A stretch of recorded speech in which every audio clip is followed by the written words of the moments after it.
All right. Wanted to run through a quick flow that I use today. I'm just going to start giving some quick examples of things that I do in my daily practice.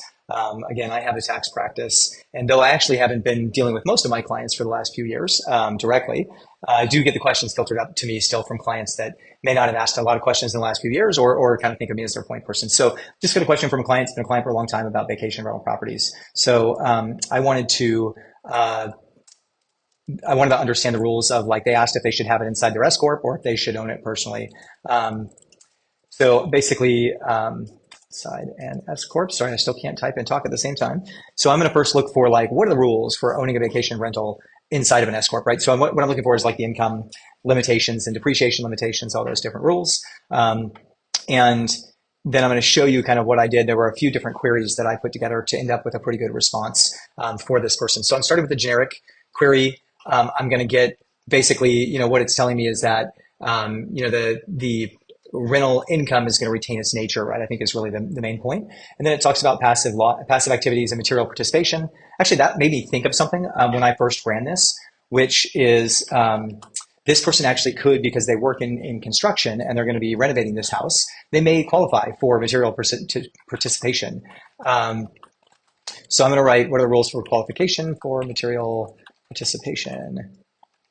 And so I want to provide that for them as well. Obviously, that can be a really, really large tax position and risk that we want to manage, but I do want to give them the information in case they think they would qualify for material participation, and then give them some of the some more detail around the rules there. So that actually is like a piece of value that I added actually once I looked at this first response, and then I basically said, draft me an email summarizing these responses. And I'm actually going to say with a short summary of these responses. So I actually drafted now an email back to this client with these two pieces of information. So what are the rules about holding a rental property inside of an S corp? And then secondarily, what are the rules for material participation? And then, okay, so owning a vacation rental in an S corp, material participation rules, blah, blah, blah. I copied this. When I took it over to email, the one thing I added was, hey, here's a whole bunch of information on what you're asking about. This is a super thorough response, right? Would have taken me probably an hour to put together. Otherwise, obviously, there's all sorts of like small, exceptional, unique things around real estate rental properties, right? If it's a vacation rental versus a different class of rental and how many days you spend in it personally, things like that. So those things would have taken me a lot of time to write down and document.